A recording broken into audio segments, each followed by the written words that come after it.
Hello and welcome to the channel natural yoga physio pharmacy. Friends, इस video में हम देखेंगे हाइड्रोसिल यानी कि अंडकोशों में वृद्धि क्या है, इसके कॉजेज, सिम्टम्स, डायग्नोसिस और ट्रीटमेंट में क्या क्या यूज होता है। इसके साथ ही देखेंगे इसके प्रिवेंशंस क्या क्या हैं। तो आइए फ्रेंड्स, वीडियो को शुरू करते हैं।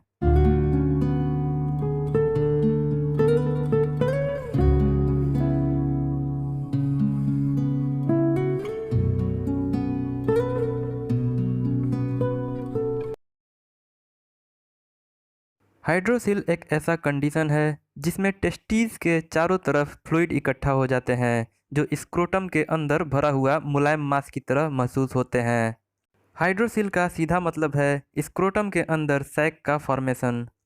आमतौर पर टेस्टीज स्किन के दो लेयर स्क्रोटम और आउटर कवरिंग से ढके होते हैं और इन दोनों लेयर के बीच में एक फ्लूइड भरा होता है जो लुब्रिकेशन का काम करता है। अचानक अगर इस फ्लूइड का अमाउंट बढ़ जाता है तब टेस्टीज के चारों तरफ सूजन हो जाता है। वैसे तो यह कंडीशन मेनली ओल्ड एज में देखा जाता है, लेकिन यह कंडीशन कुछ बच्चों में जन्म से ही देखा जाता है। यह मेनली अनडेवलप्ड बच्चों में देखा जाता है जो समय से पहले पैदा होते हैं, लेकिन बच्चों में यह कंडीशन धीरे धीरे समय के साथ अपने आप ही ठीक हो जाता है। बच्चों में हाइड्रोसिल का मुख्य कारण है प्रीमेच्योर बर्थ। प्रेगनेंसी के आखिरी दिनों में एक मेल चाइल्ड में टेस्टीज पेट से नीचे उतरते हैं, लेकिन ऐसे में अगर बच्चे का जन्म समय से पहले होता है तो उस कंडीशन में इस तरह के कंडीशंस डेवलप हो जाते हैं।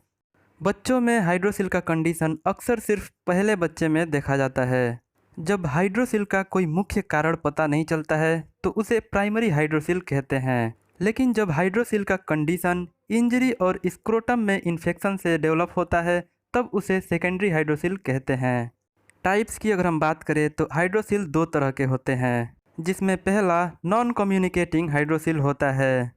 इस कंडीशन में स्क्रोटम में एक सैक का फॉर्मेशन होता है जो कि बाद में क्लोज हो जाता है। इस सैक के क्लोज होने से बॉडी इसका फ्लूइड एब्जॉर्ब नहीं कर पाता, जिसके कारण यह कंडीशन डेवलप होता है। लेकिन साल 2 साल में इस सैक का फ्लूइड बॉडी धीरे धीरे एब्जॉर्ब कर लेता है। उसके बाद दूसरा कम्युनिकेटिंग हाइड्रोसिल होता है। इस कंडीशन में टेस्टिकल के चारों तरफ बना हुआ सैक पूरी तरह से क्लोज होता है और इसका फ्लूइड बॉडी एब्जॉर्ब नहीं कर पाता। सिम्टम्स की अगर हम बात करें तो इस कंडीशन में टेस्टीज में सूजन मुख्य रूप से देखे जा सकते हैं। इसके साथ ही कुछ लोगों में दर्द भी देखा जाता है, लेकिन आमतौर पर इस कंडीशन में दर्द नहीं होता है। इसके साथ ही अंडकोशों में भारीपन, हैवीनेस और डिस्कम्फर्ट जैसी समस्या देखी जा सकती है। कई लोगों में सुबह में सूजन और दर्द ज़्यादा देखने को मिलता है। डायग्नोसिस की अगर हम बात करें तो इस कंडीशन में सबसे पहले फिजिकल और सिम्टोमेटिक एग्जामिनेशन किया जाता है। इसके साथ ही डॉक्टर स्क्रोटम में हुए टेंडरनेस और स्क्रोटम की जांच करते हैं, जिसे ट्रांसलुमिनेशन कहते हैं। इससे पता चल जाता है कि स्क्रोटम में फ्लूइड भरा है या नहीं।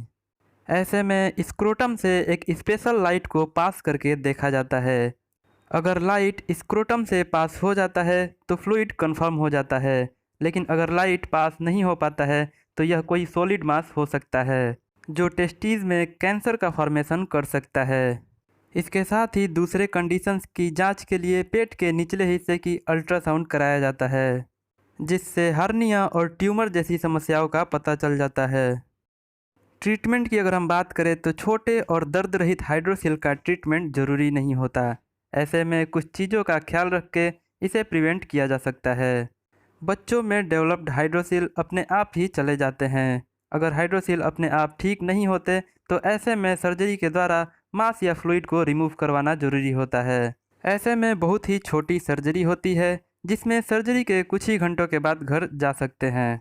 इसके अलावा एक दूसरे टेक्निक को प्रयोग में लाया जाता है जिसे नीडल एस्पिरेशन कहते हैं। इसमें एक लंबे नीडल को सैक तक पहुंचाया जाता है, फिर वहां से फ्लूइड को निकाला जाता है। लेकिन यह टेक्निक ज़्यादा प्रयोग में नहीं लाया जाता है क्योंकि इसके प्रयोग से स्क्रोटम में इन्फेक्शन का खतरा बढ़ जाता है और दर्द भी लंबे समय तक बना रहता है।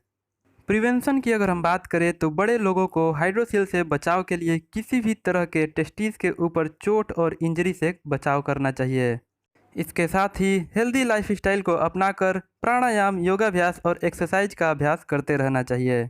कुछ विद्वानों का ऐसा कहना है कि हर रोज के भोजन में टमाटर का जूस या फिर टमाटर के सैलेड को शामिल करने से इस तरह के कंडीशंस डेवलप नहीं होते हैं, और अगर कंडीशन डेवलप हो भी जाते हैं तो उसको आसानी से प्रिवेंट किया जा सकता है। वीडियो कैसा लगा कमेंट करके ज़रूर बताएं। अच्छा लगा तो वीडियो को लाइक करें और चैनल को सब्सक्राइब करें, साथ ही दोस्तों के साथ शेयर करें।